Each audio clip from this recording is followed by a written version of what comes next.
OODACast, informing your decisions with intelligence, analysis, and insight. Brought to you by the team at OODALoop.com.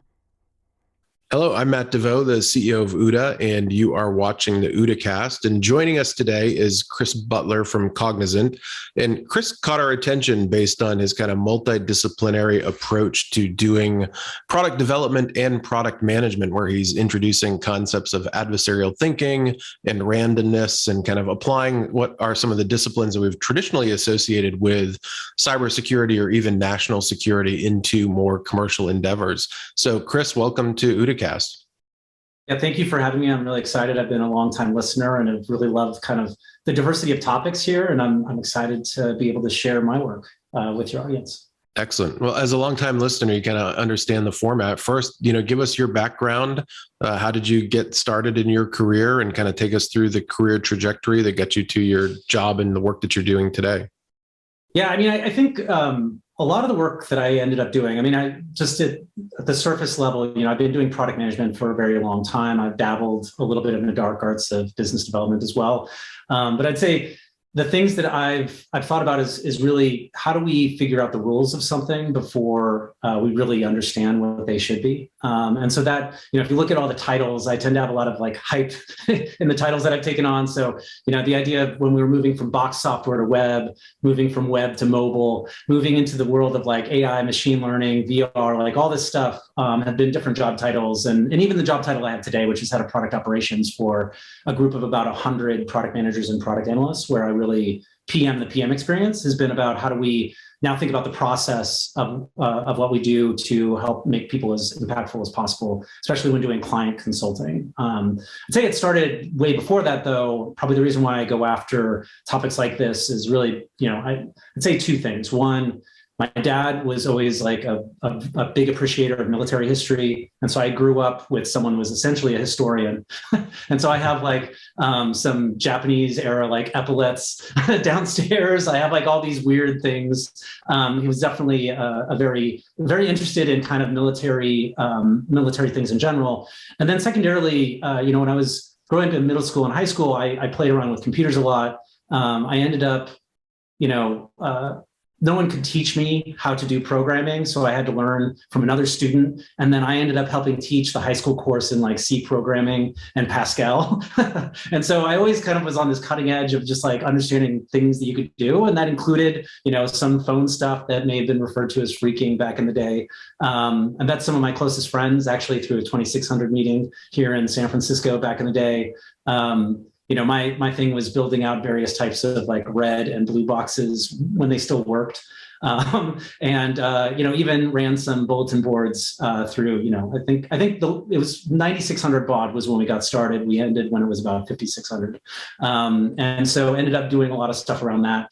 Definitely knew a lot of people in the cracking community back then too, as you can imagine what the board was probably about. But I guess like I've always been interested in just like challenging the norms of why we do something. And honestly, the weird stuff that we end up discovering for platforms end up being the interesting futuristic stuff that becomes mainstream, right? And I want to just like drop another thing too here is that I was a really big fan of things like HyperCard back in the day. And that was probably, got my starting actually in basic programming. I still have my basic programming computer game book from back in the day right here. But I think like things like HyperCard, those types of computing platforms where everybody could kind of create and develop and distribute things was really interesting. And so that's why I loved kind of getting into the online world before I think the majority of people were online. Yeah. Excellent. Cool. One of the things I wanted to chat with you about was, your approach to using adversarial thinking in the kind of product design and product management. So can you step us through the origins of how you kind of thought to take that approach, and then how that actually gets implemented in the work that you do? Yeah, absolutely. I think where this really all stems from is really my personal discovery of John Boyd's work. And so, I have always been really interested in understanding decision-making. And I've started getting more into the idea of like tacit knowledge and expertise, especially when we talk about how we train people inside of our world of like product management. And so from there, not only was kind of OODA and Boyd and all of the body of work that he built, which again is not very well documented, but I visited the Quantico like archives twice just to be able to read it. And I think, just as an aside, one of the most interesting things I found there was actually this weird like manila folder that when you open it up, it said Dune quotes on the like edge, and when you open it up, it's just like one 3x5 card that has like 5 Dune quotes. One of which is "The Sleeper Will Awaken," that was written by John Boyd. So I don't know. I love the fact that he was like into Dune as well, as like a book and a series. Really, a lot about that idea of the way that like adversarial militaries will work against like a stand-up force, I think is basically Dune and miraculous.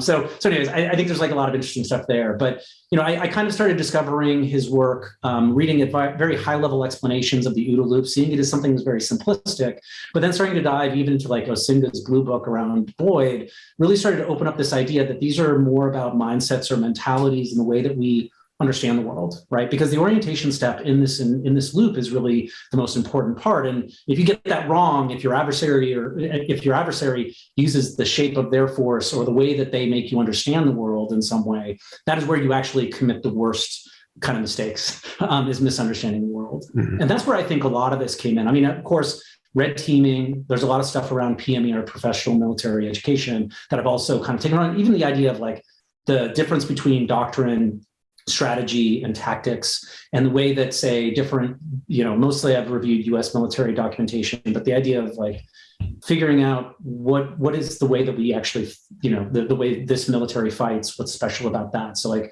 the Marines, in the way that they think about this idea of like, I almost call it liminal fighting, right? Like we're always talking about these borders between two places where there's a lot of uncertainty. And so that's been something that's really been interesting to me. And so from there, I think the Boydian thinking and just discussion, red teaming, started to make me wonder about all of the things I was wrong about. And I actually have a talk online where I was speaking at the NYC Product Tank, which is, Product Tank is this like worldwide community around product managers, but really trying to introduce adversarial thinking. And adversarial thinking on multiple levels. So there's kind of internal adversarial thinking, where I think this is where a lot of people try to learn about all the different cognitive biases out there. They have that thing, that poster on the wall that's like 150 cognitive biases. And they have to sit there and like ponder, which of these 150 things am I falling into? And I think that's kind of helpful, but I found that it's limiting because of, probably the most insidious bias, which is really that you don't see your own biases. And so you don't end up actually ever discovering with like the most serious biases that you're falling to. And so the next step is then to like build a team of people that have different backgrounds, different beliefs, different kind of ways that they do work. So you can start to expose the wrongness within the team.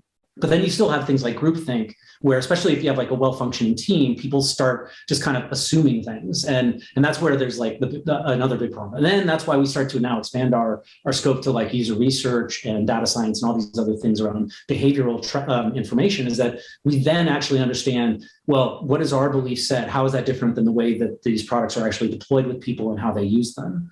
And then I kind of say that the last stage past doing things like user research is really this kind of universe fighting back at you. And so that could be that like you're just failing at whatever you're trying to achieve, and so you need to try something else. But I think that's where we start to get in this realm of like randomness, where I've advocated using a lot of different processes that kind of force you to confront the assumptions that you have. And so randomness is a great way to do this, because it just honestly, the universe, when it comes to randomness, doesn't care, right?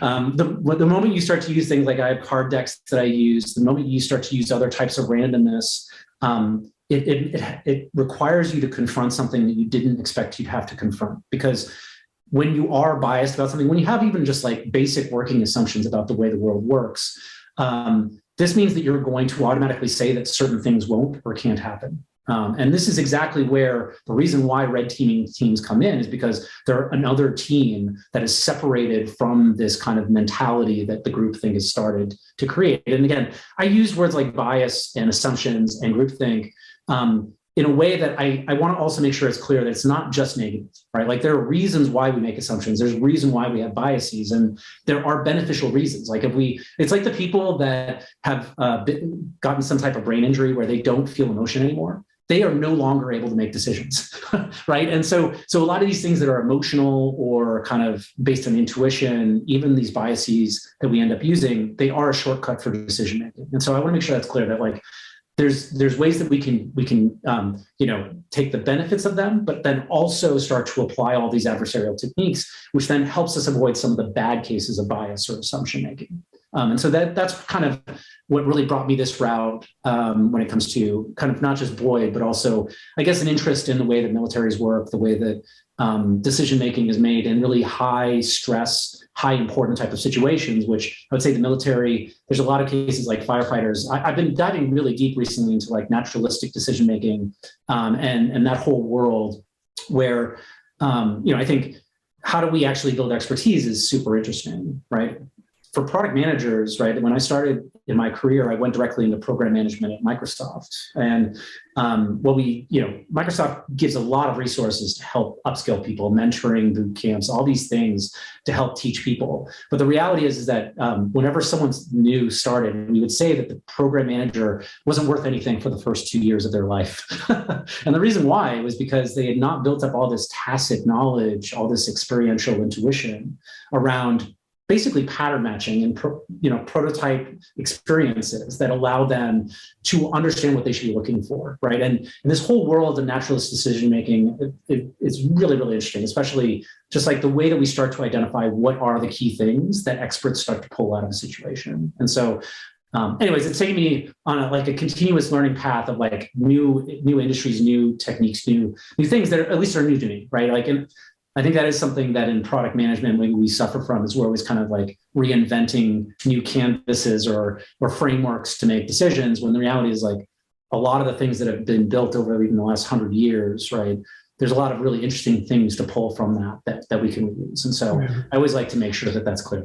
I'm building everything that I do on top of these giants that have come forward. Yeah. Cool. Yeah, I did an interview with Jan Chipchase last week. Hasn't been published yet, but he gave this great example of when he worked at Nokia, and he's a field researcher. So he goes in the field and actually observes how devices and things are used particularly in different cultures, different environments. Where his field research basically redirected what would become hundreds of millions of devices built by Nokia for illiterate populations, where it was that field research contributed to that redirection within Nokia around the design of their devices. Is there an example, from an adversarial thinking perspective around development of a particular product where you felt like that thinking changed the direction of the product in some sort of meaningful way?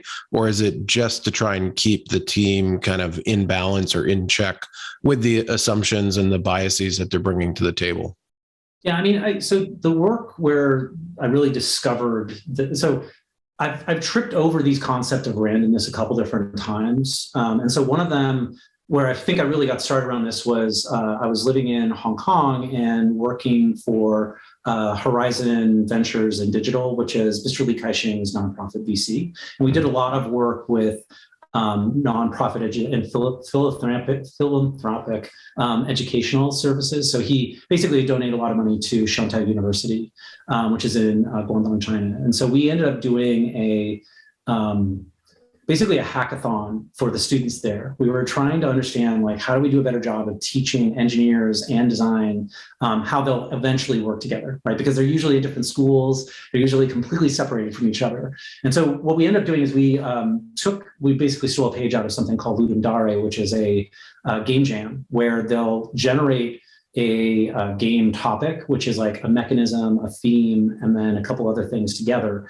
where then a bunch of people compete to make the best game based on this random set of things. And so we had them actually use not only, and so I'm a big fan of dioramas from back in the day when I was in school. So we had them create like a bunch of dioramas with Arduino Grove components that were based on kind of descriptions of these things. And so that was the first time that I really saw the power of this, where I'm sure that, and by the way, we also did randomization of teams. So we randomly assigned designers and engineers to different teams, because what we knew would happen is everybody would just kind of like go back to the team that they knew or the people they knew, and they would work on things that they would probably already be working on. And so we found was like the breadth of topics and kind of things that they did were amazing, right?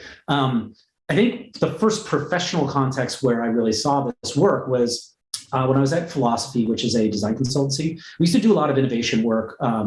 And in particular, we did some work for the intersection between PwC and Google around how do you start to apply, especially to things like field service operations, the way that you could, one, apply G Drive and kind of Google professional or enterprise software towards this idea of like maximizing consulting capability within PwC.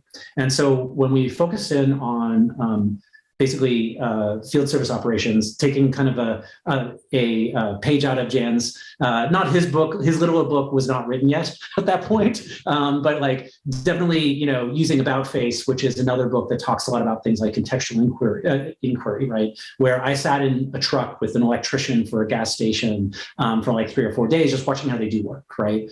And so from all this, we gathered a lot of information. We knew that we needed to do things that were focused on kind of machine learning and AI systems. And part of the ideation process that we used, it felt like, well, we were just going to rebuild like a dispatcher piece of software, or are we going to just rebuild like a job system for the field techs? And through this, we started to actually explore things through, we used actually oblique strategies as the card deck in this particular case. When we do something called Crazy Eights, we end up basically trying to sketch 8 ideas in 8 minutes. And we do this across the entire team. So you're getting also the fact that there's a bunch of different people there. And what we would do is for every single one of those frames, for each minute, we would draw a different card from the deck. And what that starts to do is it starts to not only take like my context, what I understand about the research that we just done, it takes my viewpoint, right? And so I was a product manager, there were designers, there were engineers, there were different viewpoints that were in that room. And then we kind of apply this like random seed to the idea, right? And the reason why this is fast and so many is that a lot of it is crap. Like 50% of it is just bad ideas. And I want to get to like adversarial thinking around bad ideas too in just a moment, but the fact is that we started to actually consider the breadth of how we could automate certain things better based on the fact that these questions and provocations that were coming out of oblique strategies. And so I would say that like, could I point to one thing that turned out to be way better? Not exactly, but what I could say is that it felt like we explored the space a lot more. And this is what, like Khan from Rand Corporation always talked about, like wargaming, right? Is that you're not necessarily predicting the future, but what you're doing is you're understanding the shape of where the future could go based on what you're discussing, right? And then getting back to like that bad idea thing, like one of the other tools in my toolbox is always to ask what's a bad idea. And this is something I've seen in a lot of like wargaming and red teaming types of groups is like, what would be the worst thing that could happen right now? And how do we understand that, right? And so for me, bad ideas are really interesting because it gets at inside of our heads, we have these like value functions that essentially are a bunch of different complicated things all intertwined together. And it could be, we're trying to make money, we're trying to be personally successful, we're trying to build something that's good for someone else, we're trying to like not build something that's like bad for the world, maybe ethically oriented. All these different things are all mixed together with what is good and what is bad. When you ask someone what's bad, right, they suddenly are trying to now like subvert different parts of that system that could be holding them back. And so again, some bad ideas are just bad, but that's okay. But there's like every now and then, and this gets back to a term called dominant logic, right? Which is dominant logic is this term from Rich Bettis, who was like a management researcher. I think he worked at, I believe it was Ford way back in the day, and then came out with an article called Dominant Logic Theory in the mid 80s, right? And this dominant logic is that when you are successful, you continue to hold on to the mental models and the way you do your work that made you successful previously. And the problem is that the environment has changed since then. And so what it's essentially doing is you're not doing it in the OODA loop kind of context. You're not doing any updates to your orientation, but you're continuing to make decisions using that. And so the problem is that this is what happens to most successful people that are leaders, right? Is they got to their place by using these mental models. So why should they change? And so there's a bunch of problems that causes, including like reducing the variance of ideas that end up showing up or being allowed to even be experimented on. But what that means with bad ideas is that the moment that you kind of like remove this thing that I have to now fit into this world of whatever the dominant logic is of my organization, I can then come up with things that, could be perceived as a bad idea, but if oriented correctly, could be a good idea. And so, this is where I think when we talk about different types of tactics, right? Pretending, like basically showing your main force could be considered a bad idea. right? Because you want to maybe hide it, you want to reserve it, you want to do all these things. But it could be a good idea in the cases that you want to scare someone away, right? And so there's all these things that and so one of the things I did during that like product tank discussion is I asked everybody like, what would be some bad ideas for a meetup, right? And they're like, well, what if you didn't advertise it? And I was like, well, you're right. If I didn't advertise it, I couldn't just get like any random person to come here. But what if it's like an exclusive thing, right? Then not advertising is actually like people have to find out about it through their network. It would be something that would be way more valuable. Or like, another thing is that I could just like constantly insult the people in the crowd, right? And that could be a bad meetup. But the reality is like there are people that go to like I remember going to school in Boston, there was a restaurant called Dick's Last Resort where the job of the waiters was to insult everybody at the table, and people went there for the experience, right? So I guess what I'm saying is like there's all these bad ideas that we get caught up on just saying, no, that's a bad idea. And the reality is like that's helping challenge the way that you think about things in some way. And so I don't know, that's like a great question I always like to ask is just like, what's a bad idea is a great place to start. That's good. Yeah. And when you talk about getting stuck in a particular mindset, in my experience, there are organizations that are not receptive to new approaches. And then there are organizations that have built a culture that don't even allow those new approaches to get surfaced, right? So it's not even a dialogue that takes place. So those to me are... that's why Big Bang, like organizational transformation usually doesn't work, right? Like it makes much more sense to kind of try small experiments and actually not even ask for permission a lot of the time. Like, I guess that's what I found like through transformation is this idea, like when people have done really interesting things, it's usually been because they have actually actively subverted the systems that are around them.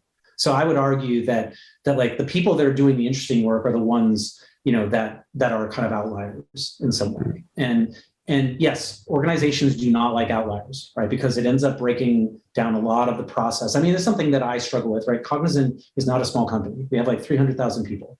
And in my group alone, right, like we're part of a larger organization that's like 15,000 people. And there are lots of processes that I don't think help us very much. And so part of my job as like someone dealing with process on a regular basis is one, to think about like, what should we be blowing up as process? And then two, what processes do I need to either check the box or be subversive around? And so I guess I'm not afraid to do that either. Awesome. I did want to talk to you a little bit about some of your thinking about the use of randomness. You've alluded to it a couple of times, but you've also written some work that had a kind of a fictional tint to it around using randomness to mask patterns. Can you step us through some of your thinking in that regard as well? Yeah, absolutely. This was a piece that I ended up writing for the Mad Scientist blog, which is the Army kind of innovation group. It's like the KRULAC group, I guess, equivalent for the Marines. And the first part is about a 1,000-word story about a soldier who's really a gig worker that's in some type of hypothetical place where there's a lot of resources in contention. I guess the premise there was like, what if Netflix was a military contractor? And so from that perspective, I think like I'm not going to give away the story or kind of the things that go on there. I'd love for people to read it and give me thoughts on that. But the article then accompanies with it, that's a couple more 1,000 words, just talking about the idea of randomness. And I think it really is it's about counterintelligence, right? The problem is that once we start to be able to have sensors everywhere, once people try to collect all this information, I think there's some downfalls to this too. Like we can think that we know more than we actually do with a lot of this stuff. But once you start to do that, we then start to look at kind of how behavioral patterns within people, we actually fit the mold of whatever we are a lot of the time. And so there was an MIT study that showed that once you could look at like where someone's home, like if you just followed the patterns of where they were going, there was like a high ability for you to predict where they were going to go again, right? Because usually people go home or people go to work or they stop at certain places, right? Now, I want to be very clear that there's kind of a place where knowing the future, because things are complex adaptive systems, can be very hard. So I don't think necessarily we can predict everything about a person, right?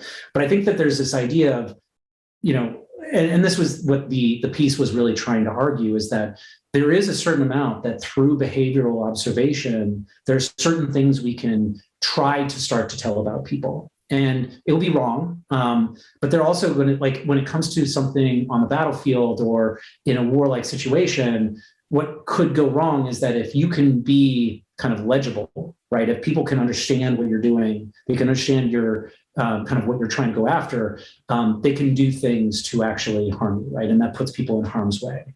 And so the other way to deal with that is to actually make things less legible. And so randomness is a really great way to do that.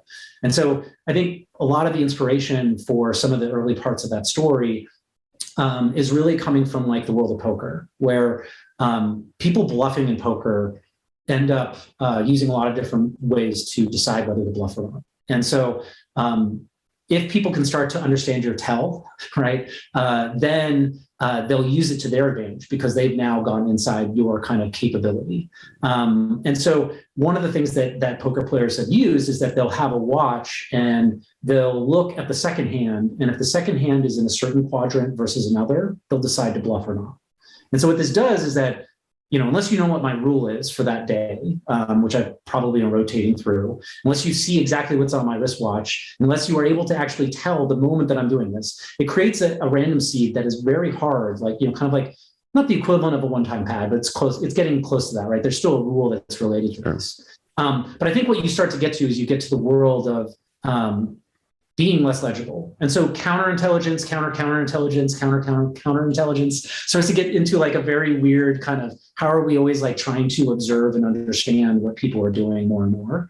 I think there's a limitation to this though, as well, in that usually an objective is well known by both you and the enemy. And so that's where I think it gets tough, is like how you achieve that objective in some way ends up being dependent on a couple of things. One, surprise in the way you achieve that objective, right? And so achieving an objective in a surprising way, there's lots of different ways you can do that. There's like reducing, like changing the shape of the forces you use so that it's not known.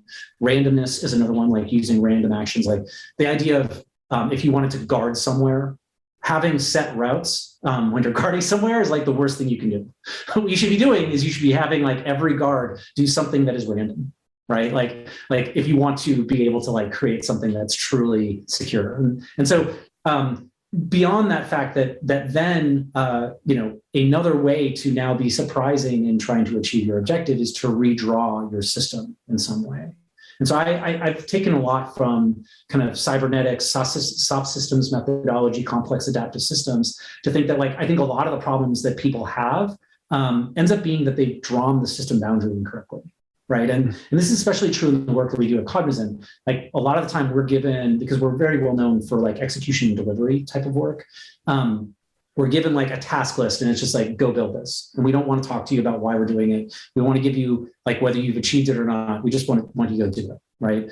And the problem there is that if you, like when you start to apply to what I believe is the product mindset, which is really about understanding uncertainty, right? You then start to think about all of the different possible system boundaries that could, if you were to redraw it at that breadth or at that offset, you start to be able to find better solutions to things. And so the reason why this, I think, applies to military is that, everything that we saw, with the idea of like disinformation as a way to achieve an objective was a different way to think about what is the objective of, say, disrupting a country's capability, right? And so I won't get into this whole like argument that's going on inside of the military world around like grand strategy and who should set it and all that type of thing. But I do think that a lot of strategic thinking ends up being benefited by thinking about what are the different lenses or framings that you can use or system boundaries, right? Yeah. I would argue that anybody that just always uses the same system boundary is most likely to actually be subverted, right? Whereas by understanding many different levels, including being able to move up in larger system boundaries or smaller ones, you end up being much harder. Like I in the article, I referenced the Colonel Blotto game, which is something you start to learn in like kind of game theory, where there's say let's say there's 3 different battlefields, there's 2 players with a certain number of resources. And then depending on where you apply those resources, whoever's the most resources on that battlefield wins. Now, when you have, say, a small n number of battlefields in this case, right, the person who has the most forces will usually win because they can distribute them in such a way that they'll at least win a majority of the battlefields. The problem is in today's world, like, especially when it comes to the idea of terrorism, crime, anything to do with this idea of not adhering to rules or boundaries that are set by the protector, right? Which is exactly what red teaming is supposed to get at. You then have a Colonel Blotto battlefield set of like infinity. And so from there, the larger force will not necessarily always win because they don't choose the battlefields correctly. And so I think there's just like a lot of interesting things. And I think this gets down to actually, when we talk about like product management, right? Product management is not necessarily, I think it's very rarely about a competitive space where it's like this company versus this company, right? When you get large enough, it starts to feel that way, but in a way that there's like, superpowers and proxy wars is probably the right way to think about it, right? Like the way that Apple and Google and Amazon and all of them kind of like deal with each other is really more like that, where there's proxy wars around all this different stuff. But the reality is like when you're a startup or you're like a mid-sized company, like it's very rare that you actually have a direct competitor. I mean, I would say like some of the examples would be like Uber and Lyft in the beginning of like that whole thing around kind of drivers inside certain markets, right? That was your direct competitor at that point. And maybe there was another competitor, which was like the legacy of like taxi cabs, right?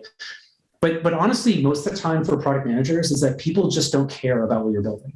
And that is the biggest problem, right? Is that just no one cares. And so when we talk about like how you need to be adversarial, rethinking what your framing is about what matters is probably very different than what your customer thinks of. And that's why, frameworks like job to be done, frameworks like around like what is the problem you're solving, outcomes over outputs, those are all trying to get at this fact that a lot of the time when we just start building something that we think is going to be perfect and shiny and new, it's usually not the thing that people actually need, because people live in like a messy world that they muddle through. And so I know that's, I think, the way that I start to apply these types of lessons to product management. Yeah. Cool. Do you think that there's a potential downstream that people might use bots to inject randomness into kind of their social stream? Or an example that, been tracking, and I want to talk a little bit about, adversarial thinking around design principles for the metaverse, or what I'll call kind of, the connected metaverse, the real world, and how that interrelates with our metaverse lives. One thing that's a little bit interesting about the metaverse technologies, obviously, is it gives a level of sensory feedback that we previously have not had. When I'm browsing the web, you can collect metrics around what I'm hovering over, how I'm scrolling over the page, but you can't exactly tell what I'm looking at. Or if you have, an experience in the metaverse, I have a pair of goggles that can track my eye movement.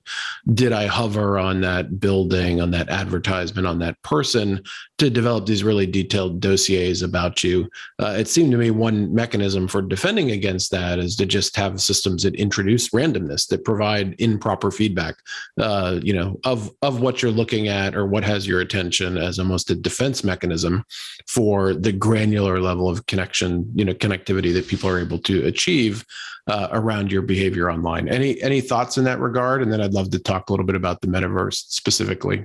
Yeah, I mean, I think like with my time at Facebook, I was working on the Portal device, which is, the video calling device for your home. Yep. And so in that time, diving really deep into the questions about like identity, especially identity online, I think is really applicable. And I'm actually writing a piece right now that I'm hoping to get published the next week or two around identity in the metaverse. And the problem is that, with you and I as individuals, right, we may have, we will have many, many different pseudo-identities that are part of our own identity, right? So I have an identity with my job. I have a home identity with my family. There's a bunch of like hobbies that I have. There's groups, like friend groups that I'm part of. And all these things are not about me as one central identity.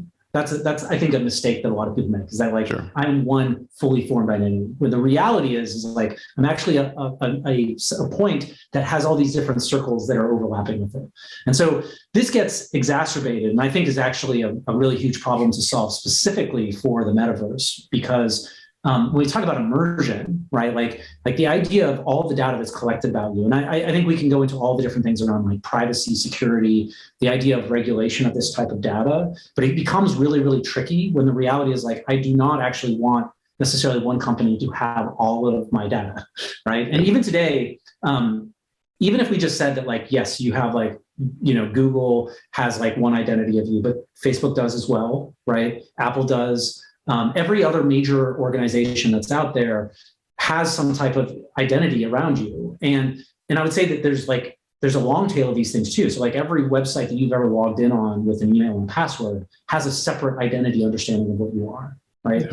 And so I think the metaverse, like, and again, I hope it's not the dystopian thing that we're all we read in like the fiction books about it. But like there's a point that when we talk about, and I think like there was a Twitter feed that I think really nailed it, is that the truth is like what the metaverse really is like, when do we do a majority of our interactions using the internet, right? Because today we still do a lot of interactions in person. I mean, less so with like pandemic and shutdowns and things like that.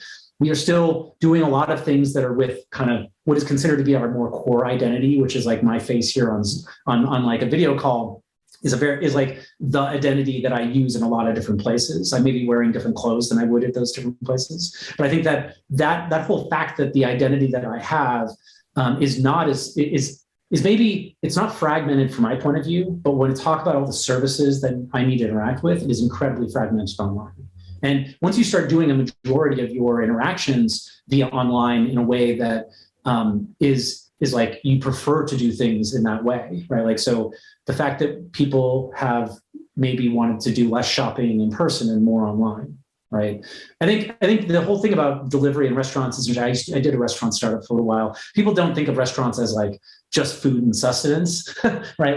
Like middle to high-end restaurants are all there because people want experience, right? Yep. And so that's, I think, something where we get into the immersion aspects of this, right? Like, how do you actually provide more context? And so for a social environment. And so that's why I think like identity is one of those things that right now it's in a really bad place because of the fact that there are some really huge fiefdoms of identity that assume you're just one person. So like the idea that you may go online onto something like Facebook and you have your true identity, and then they're now doing all the work to try to back away from the fact that when I'm in this group, I can have one identity. And this was like a big kerfuffle with the Oculus, like Oculus users, where they were now required to connect their gamer tag to a Facebook identity, right? And so that's going to get worse and worse, because there are going to be plenty of times where, if I'm doing something in my local assembly meeting, I do not want the fact that I play online poker to come up as like a piece of that fact, right? And so this gets to the world of kind of like privacy. And, I've definitely really loved the work of Nissenbaum, who, she wrote this book, Privacy in Context, which proposed a framework called Contextual Integrity, which is really about kind of where there are privacy violations is not so much about the fact that there's like the private public dichotomy of information, but that it's actually more about the fact that I care about where my information flows depending on the circumstance. And so it's perfectly acceptable for my medical information to go to a doctor, right? It is not perfectly acceptable for the doctor to then send me their medical information and vice versa. Like, I wouldn't want that medical information to go somewhere. So usually the problem is when the sender sends some type of information to a receiver that then uses that in combination with other data that we didn't know about to create a different reputation. And so that's where almost every single privacy like violation ends up happening. But it's all regulated by things that are very amorphous, which is human norms, right? And human norms are constantly renegotiated. They're things that are unsaid. They're things that computers don't understand. And so that's why, like, I think there's something really interesting about how do we build better context in some ways, but how do we also respect that we won't understand the context of others, especially for these types of devices, right? Yeah. Like, I've been trying to rethink about this idea of like, how do we redesign the video doorbell that actually appreciates privacy, but also tries to give the security that people want, or the convenience, right? And there's some really great authors online that have been talking about this type of thing. But, cool. Yeah, I have to check out that book. One thing that's popping through my head was just this contextual identity. So it sounds like she hit on that. Because that's similar with my experience. If I just look at Twitter, I have my main persona, but I have other accounts I've set up. And it's not that I have, an alt that I'm trying to run. It's because I use it as a specific research tool around different topics. So, I might have, since my main account is so cybersecurity focused, I might have one that's more focused on entrepreneurship, or an account that's focused more on blockchain and cryptocurrency and investments. And if I start to get cross-pollination between those identities, it reduces the value for me. I obviously don't want cybersecurity recommendations in the account that I'm using to monitor blockchain or entrepreneurs or things of that sort. So I can see that, and it gets even more convoluted the more centralized our identities become, which is one of the reasons why I'm hopeful for some of the blockchain technologies and potential for decentralized identities and even digital self-sovereignty, which I think is really tough to achieve given the current market conditions. But for me, helps to alleviate that, where you basically have, permissive identities where you grant little elements around your identity to different providers of information or different entities that you interact with. How would adversarial thinking play into, how you would think about designing for the metaverse connected verse?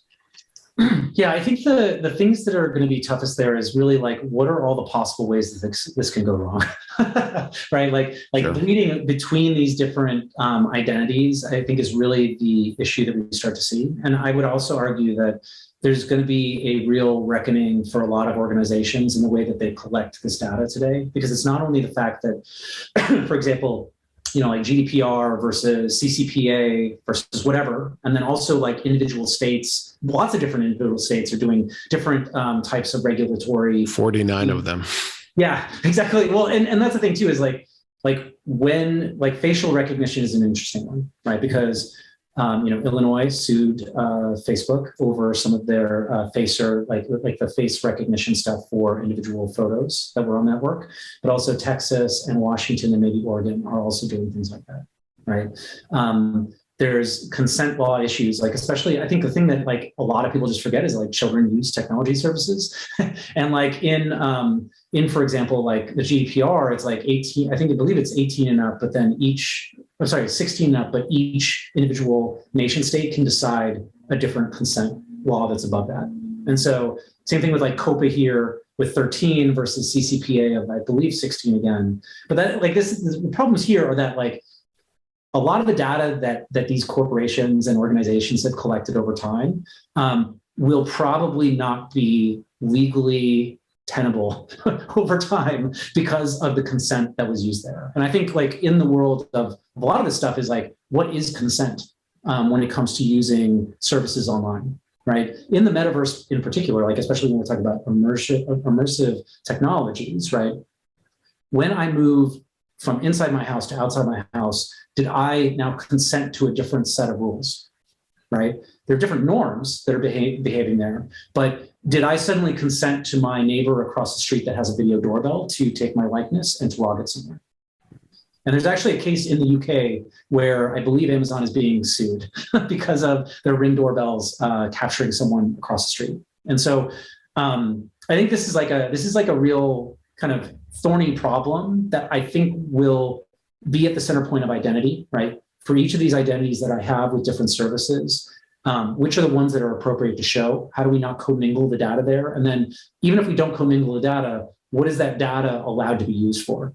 And so gamer tag, like my gamer information may be very different than my local government information, right? We start to get into this world like where we talk about what is actually a currency, right? A lot of the time is, I think the running definition is like what you can pay your taxes with is basically what a currency is. Or sorry, that's money. And then I think currency is something different. But like, regardless of that, what I'm trying to say is that, there are identities and more identities being associated with say local versus state versus national governments, as well as the intersecting of all these different services. And so it's going to become trickier and trickier. And I think this idea of like self-sovereign identity, something I've been trying to get more up to speed on, especially like DID and all these things around kind of no central authority of identities, right? I've been diving into this one project called Urbit, which is a really interesting project about reinventing computing with peer-to-peer networks at its core. And what's really interesting about that is that I think the concerns that people have about what is done with my information, there are some things that I think it will help with, right? Like, so I can decide who is in my network, and I can decide if I want to, remove myself from a network. I can decide to like change the way that reputation systems work end up being based on my interactions across the network, basically. And that's really interesting in some ways. I would say that there's, like, I don't know if you read Cory Doctorow's Down and Out in the Magic Kingdom. Mm-hmm. It's a really great book about like this, I guess the core concept is really around waffle, which is this idea of like a social currency that allows for people like based on their reputation to just like get what they want based on that.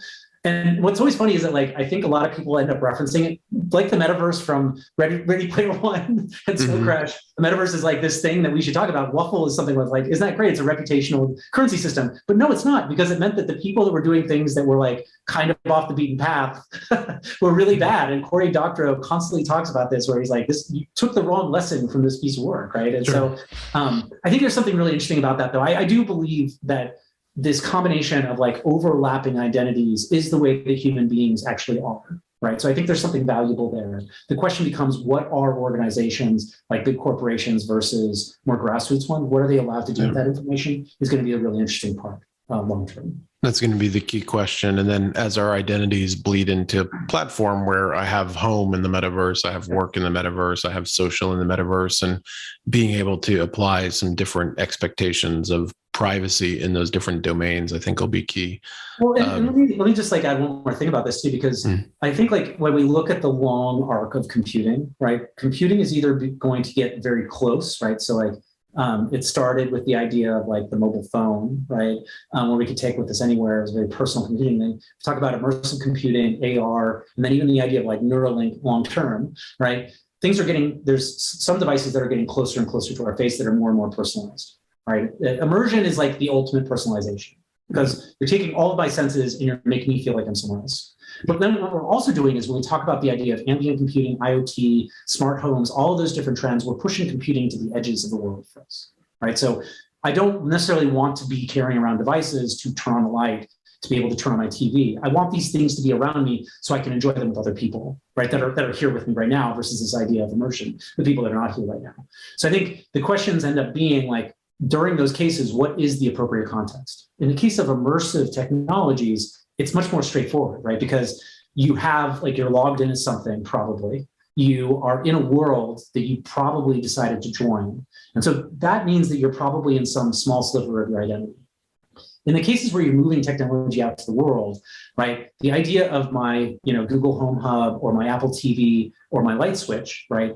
What context am I in that moment is a really hard thing to discern, right? I think that the idea of like, the who, what, when, where, why, and how questions end up helping do this. But like the room I'm in right now, right, is actually a child's bedroom, but also could be a guest room, and is right now, where we're doing this discussion, right? So what time of day, who's in this room, what's happening, those are all things that help kind of decide whether it would be appropriate. And if I say I had like a digital picture frame here, what photos should be shown on the digital picture frame, sure. Right?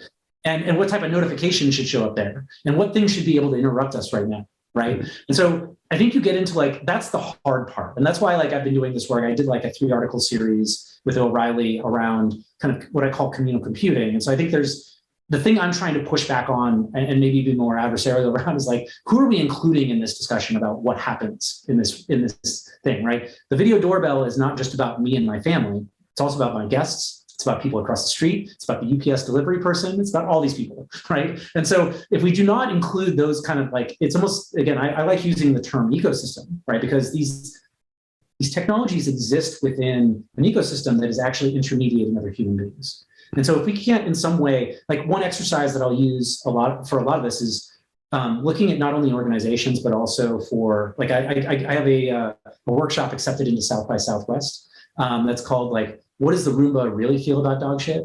And I don't know if I'm allowed to swear here, but like using this idea of role play and then looking at the network of how these different systems interact with each other end up helping us really understand how they should work, right? Because the truth is, if you can't tell me how this technology will impact someone in this entire ecosystem randomly, then you can't really tell me kind of what is the true goal of that technology, I think. And then same thing with strategy, right? When we talk about strategy, the idea of planning, any of these things, OKRs, right, which is something I do a lot of work as part of my billable practice. But if you can't tell me how this strategy is supposed to be applicable to every person in your organizational chart, if I just pick like 5 random people, then I don't feel like you actually have a strategy that's valuable. Because if that person can't contextualize it, it's just a talking point, right? It's fluff. So I think that's where we get into like a lot of trouble. So we don't try to like allow other people to orient to the strategy or the goals that we have. I think, the dog shit transformed the Roomba from a janitor to an artist. And hey, Exactly. This has been a great conversation. So I do like to close, as we hit the top of the hour recording. What is one book that you would recommend to the listeners that is impactful for you that you've read recently or, even historically? I mean, I think the number one book I always recommend to people for the last couple of years has been Why Greatness Cannot Be Planned. And it's by Lehman and Stanley. And it's really more of a machine learning book where it's a collection of papers about this discussion of how, so they created something called Pick Reader, which is a machine would randomly generate like 9 images, and then human beings would select one through a web portal, which one they liked the most. And there was no discussion about what fitness meant in this case, which is like most interesting to the person. And then it would use genetic algorithms to basically evolve this through thousands of generations. And by the end of this, they started getting to like really interesting photos that looked, before it was just like blobs. And then it started treating like butterflies and cars and skulls and all this other cool stuff, right? And so his only point about this is that when we are truly doing innovation, we don't know where we're going to get with it, right? So the idea of a bacteria ending up as a human being, right? There were constraints that were applied to the system, whether or not you believe that there's a divine intervention there, but there were constraints that were set that the bacteria never like understood that it would turn into something else. Same thing with like a vacuum tube to a computer. The vacuum tube inventors didn't think of computers eventually. And so I think I really use this a lot, and I've done some talks about product mindset and uncertainty, but I think it really helped form my understanding of that, we are, and this is an analogy they use in the book, that we are trying to get from one side of the lake to the other. And we're trying to follow a path of stones that are taking us there, but it's incredibly foggy. And so all we can see are the next couple steps. And so their argument is that going after novelty-based search approaches is way more valuable than going the exact direction that you think is the right one. And so that's been a really, really important book to me, and has really, I say is a great product management book, even though it's not a product management book. Excellent. Well, as always, we'll include a link to that in the show notes for this. So thank you so much. I enjoyed the conversation and the perspective. And so thanks for reaching out, and thanks for agreeing to come on the OODACast. Yeah, thanks, Matt. It's been really great to talk about all these topics. Thanks for listening to this OODA Loop production. For the latest analysis on cybersecurity, technology, and global risks, please visit www.oodaloop.com.